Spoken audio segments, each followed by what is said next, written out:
Muito boa tarde a você que nos acompanha pelo canal 44 no Amazon Sat e pela página do Conhecer e Aprender no Facebook. O tema de hoje é muito importante, muito relevante, eu acho que para pais, para jovens e para profissionais, que é justamente o planejamento financeiro de carreira. Nós sabemos que nós brasileiros não somos muito bons de planejamento financeiro e a gente entendeu que esse programa seria realmente extremamente importante e relevante, sobretudo para quem está começando a sua carreira profissional. E para tratar desse tema, nós convidamos o Gabriel Posetti, que é um educador financeiro, e vai falar mais para a gente sobre esse tema, como é que funciona a questão da educação financeira para crianças, para jovens, para profissionais. Gabriel, muitíssimo boa tarde, muito obrigado pela sua presença. E, Gabriel, eu queria começar realmente sabendo um pouquinho sobre você. A gente sabe que normalmente a gente começa a se preocupar mais com a questão do planejamento financeiro quando a gente tem algum tipo de problema, um revés financeiro, uma dificuldade, e aí a gente começa a se preocupar. No seu caso, como é que surgiu o interesse pelo planejamento financeiro? Bem, o meu pai faz parte de um grupo de 7, 8 irmãos aí, mais ou menos, né?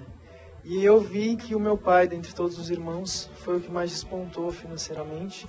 E aí eu fui ver por que ele estava financeiramente na frente dos irmãos.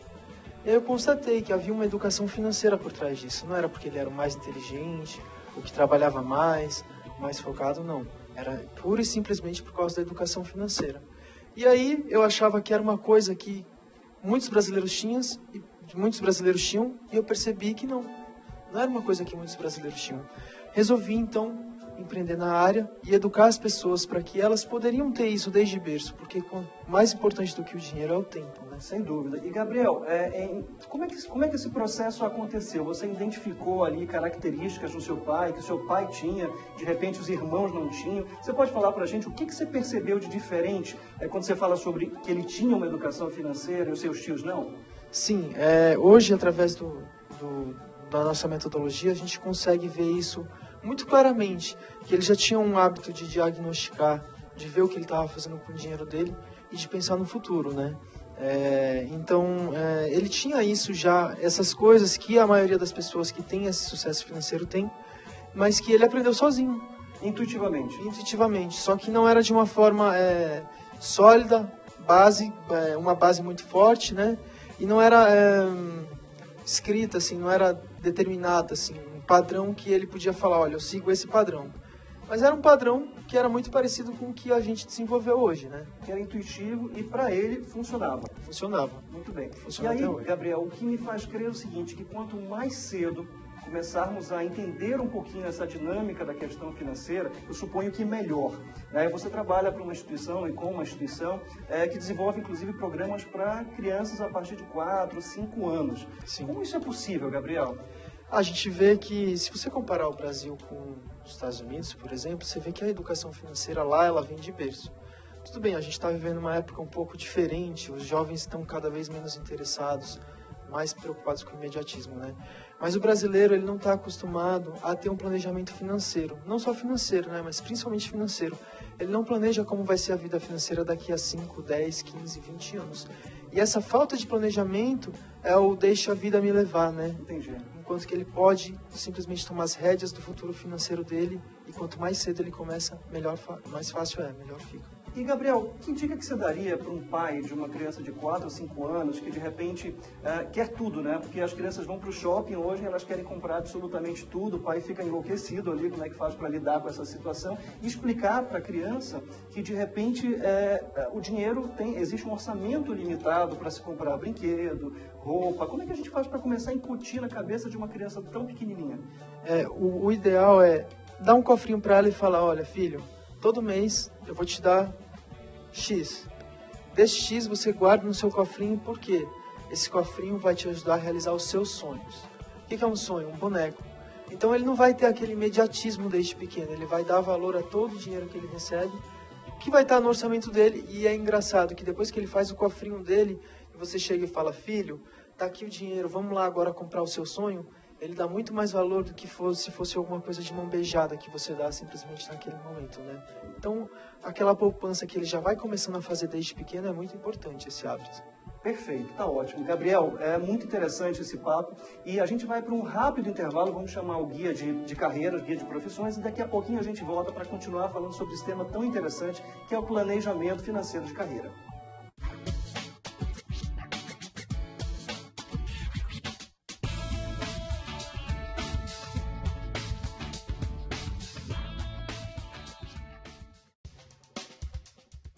Os cursos de psicologia, eles são uma oportunidade para o aluno continuar seus estudos na área da psicologia após a graduação. A ideia é dar ao aluno a oportunidade de fomentar seus estudos em algumas áreas específicas, como psicologia hospitalar, como área organizacional e como área clínica, no caso, terapia cognitiva comportamental. No caso da psicologia hospitalar, a ideia é nós fomentarmos o desenvolvimento de profissionais que queiram trabalhar no campo da saúde, seja numa unidade de saúde geral, seja no campo hospitalar, seja atuando em projetos que estejam vinculados à ideia de saúde. Ou seja, a ideia é ampliar essa capacitação para esse profissional, ofertando a ele não somente as discussões no campo teórico-prático, mas também orientando sobre as instituições, sobre os programas, sobre as unidades, sobre as políticas públicas voltadas e que estão contempladas nessa formação tão específica e tão necessitada aqui no estado do Amazonas. No caso da psicologia organizacional, a ideia é nós propormos ao nosso aluno o desenvolvimento de habilidades e competências que são utilizadas no campo da instituição, no caso das organizações. A ideia é nós desenvolvermos um conjunto de habilidades e competências que ele possa aplicar junto ao mercado de trabalho, sobretudo no nosso polo industrial de Manaus. O caso da nossa terapia cognitiva comportamental é um dos cursos mais antigos que a gente tem na pós-graduação. E a ideia desse curso é poder fomentar aos alunos a oportunidade de poder desenvolver um conjunto de habilidades clínicas e competências específicas da área cognitiva comportamental. Estamos de volta com Conhecer e Aprender, hoje falando sobre planejamento financeiro de carreira. Queria pedir para vocês também que nos acompanhem pelo canal 44 e também pela página do Conhecer e Aprender no Facebook, que deixe o seu comentário, faça a sua pergunta, interaja conosco, porque a sua participação é super importante para nós. Nós estamos aqui falando com o Gabriel Posetti, que é um educador financeiro, e estávamos falando sobre educação financeira para crianças, né, Gabriel? Agora, Gabriel, a semana passada eu assisti uma palestra em que o palestrante falou o seguinte, o sonho dele era receber correspondências, contas pelo correio, né? E ele disse o seguinte, que a primeira vez que ele recebeu o primeiro salário, a primeira bolsa estágio, que na época eu acho que era R$800, ele falou que ficou muito animado, mas ao mesmo tempo triste, porque ele não recebia nenhuma cobrança de cartão de crédito, nada. E daí ele decidiu se empolgar e começou a fazer alguns cartões de crédito, etc. E a ponto de que os cartões começaram a chegar, e ele ficou feliz que as correspondências começaram a chegar. Então eu acho que isso é uma situação relativamente comum, né, Gabriel? As pessoas recebem o seu primeiro salário, a sua primeira bolsa, estágio, e acabam se empolgando um pouquinho com aquilo e gastando um pouquinho mais. Que conselho que você daria a um jovem que está entrando no mercado de trabalho, recebendo a sua primeira bolsa, estágio, o seu primeiro salário? Como é que ele pode agir? Que sugestões que você daria a ele? Bem, primeiro é não aceitar aquele famoso cartão de crédito universitário, né? Porque ele vai receber uma bolsa estágio de R$800, mas aquele cartão vai falar, olha, você tem R$3.000 por mês para gastar. Aí você vai chegar num ponto que você vai estar sustentando um padrão de vida muito maior do que aquele que o seu salário consegue manter. E você vai estar praticamente numa corrida do dinheiro, que é pagar os juros do cartão de crédito. Então não faça uso daquele crédito fácil que o banco te oferece. Esse seria o primeiro passo. Primeiro passo. Sim. Essa corrida que você falou, existe o livro Pai Rico e Pai Pobre, que ele descreve a famosa corrida de ratos, né? Que quanto mais você ganha, mais você aumenta o seu padrão de vida e aí você vai comprometendo assim toda a tua renda. É mais ou menos isso, Gabriel? É mais ou menos isso. A pessoa começa numa corrida, ela não percebe porque é tudo muito fácil para ela e ela acha que vai continuar sendo desse jeito. Mas ela está criando uma bolha que uma hora vai se estourar, né? E isso é ruim, porque aí as consequências são muito grandes, não só para a pessoa, mas se ela tem uma família, é para todo mundo à volta dela, né? Entendi. E dentro desse assunto, Gabriel, acho que um outro tema muito interessante é a questão de investimento. O brasileiro, ele não está muito acostumado a investir. E aí eu te pergunto, é possível começar a investir com uma bolsa estágio de R$800, R$900? Sim, é possível. Inclusive, eu gostaria de fazer a pergunta, você sabia que com R$150 por mês dá para ficar milionário? Sério, Gabriel? Sério. Então, ter o hábito de começar o quanto antes é muito mais fácil do que você queira começar muito mais tarde. Então, mais importante do que o dinheiro é o tempo. Acho que R$150 é um valor que dá para começar todo mês e lá na frente você vai ter um salário de 10 mil reais se você começar hoje, né? Quanto tempo, mais ou menos, Gabriel? Um jovem que começa com 18, 19 anos a ter um estágio, ganhar 800 reais, em quanto tempo, mais ou menos, poupando 150 reais por mês, ele consegue ter uma renda de 10 mil como essa? Olha, sendo pessimista, um pouquinho mais de 30 anos. Então, 31 anos, 32 anos, ele vai ter mais ou menos isso, né? Mas eu estou sendo pessimista. Muito conservador, né? Bem conservador. Até porque existem várias opções hoje de investimento bastante lucrativas, umas com risco, outras com nem tanto risco, outras com alto risco, né? Correto, isso mesmo. Perfeito. E, Gabriel, uma outra coisa interessante também é que existe hoje, o brasileiro é conhecido, sobretudo aquele que vai lá para os Estados Unidos, por levar muito dinheiro, deixar muito dinheiro lá nos parques, em Miami, enfim, gasta-se muito dinheiro com isso, que é um hábito de consumo, eu acho que é uma questão muito cultural do brasileiro, né? Já o americano, eles começaram a desenvolver um conceito que se chama frugalidade, né? O que é esse conceito de frugalidade? Bem, o conceito de frugalidade eu acho que está principalmente em algum antepassados de algumas gerações de imigrantes que vieram ao Brasil, então judeus, italianos, mas a gente vê isso muito presente nos Estados Unidos, que é o quê? Fazer mais com menos. Existem várias virtudes frugais que a gente chama, né? Mas uma é fazer mais com um pouco que você ganha, mas acima de tudo não ter aquele conceito imediatista. Por exemplo, você vê um cappuccino, você vê aquela máquina de expresso, você fala, não, preciso de cafeína, né? Aí você vai e já começa a gastar R$6 naquele café. Será que você precisava daquele café mesmo? Será que se você tivesse esperado um pouquinho? Então essas virtudes, esses hábitos frugais, eles conseguem levar a pessoa tão longe que ela só vai se dar conta depois que ela começa a praticar esses hábitos mesmo, né? Bem interessante. Existe, inclusive, um livro chamado Poder do Hábito, que fala sobre essa questão da disciplina, que, se aplicada à questão financeira, eu acho que faz realmente uma diferença muito grande. Com certeza. Gabriel, nós vamos para um rápido intervalo e a gente já volta falando sobre esse tema tão interessante que é o planejamento financeiro de carreira.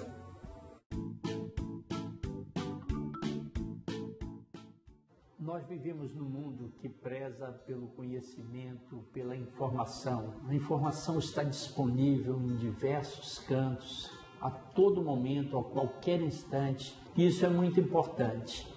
Agora, nós precisamos usar toda esta informação que recebemos da forma adequada. Nós devemos filtrá-la para transformá-la em conhecimento, para termos o embasamento para conversar com pessoas sobre determinados assuntos. Mas, acima disso, nós devemos fazer uma segunda filtragem e fazer com que esta informação, que virou conhecimento, acima de tudo, passe a ser sabedoria. Sabedoria é usar o conhecimento da forma adequada. Sabedoria, acima de tudo, é olhar o mundo com os olhos de Deus. Então, que usemos sabedoria para fazer aquilo que é correto e fazermos a diferença neste mundo. O mundo precisa de conhecimento, de integridade e, acima de tudo, de sabedoria. Procuremos agir dessa forma neste ano e pelo resto de nossa vida.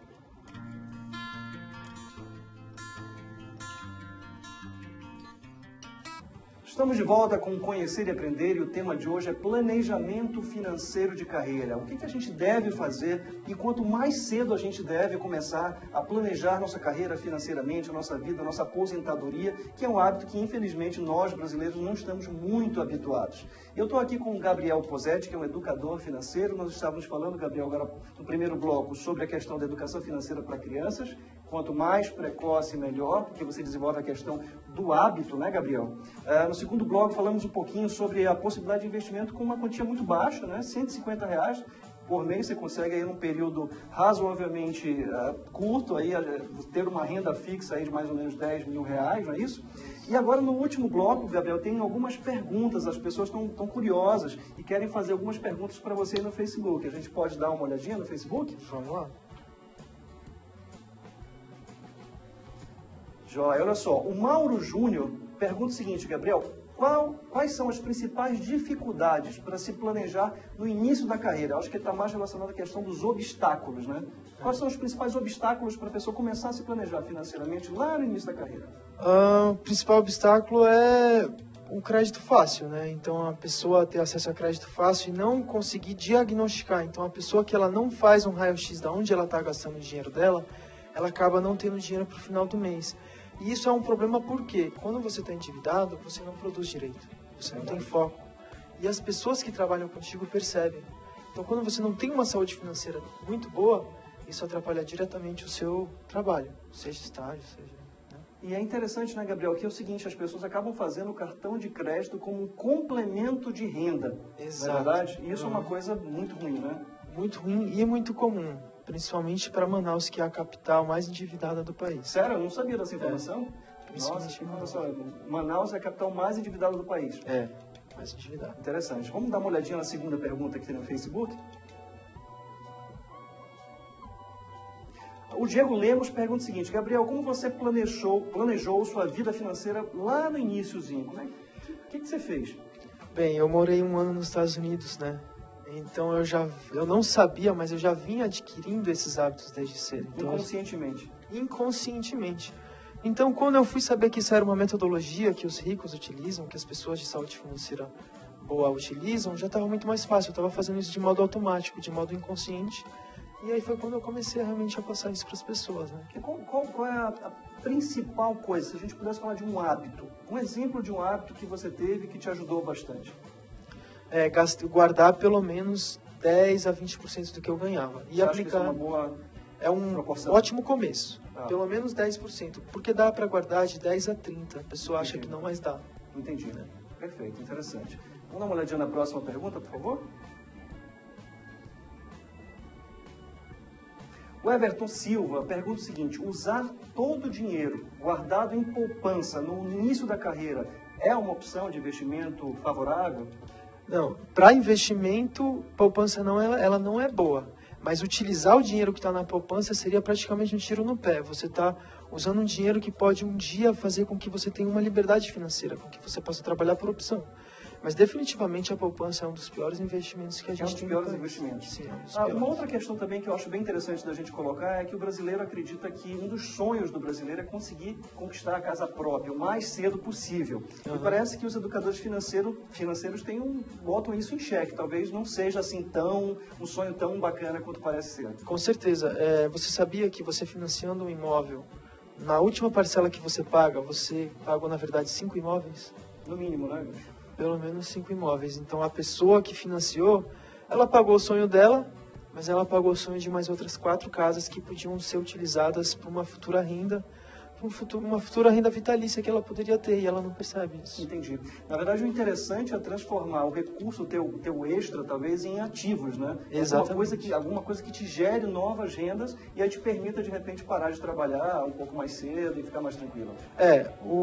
Se endividar para gerar ativos é uma ótima opção, mas nem todo mundo entende isso. A pessoa normalmente se endivida para fazer mais consumo, para criar mais passivos, ou seja, para comprar um carro maior, que vai ter um IPTU mais alto, que consome mais combustível, e não um ativo, por exemplo, uma aplicação financeira ou um imóvel que vai gerar uma renda, por exemplo. Perfeito, ótimo. Tem mais uma pergunta no Facebook? O Eduardo Costa pergunta o seguinte: quais os passos fundamentais para ter sucesso financeiramente em uma carreira?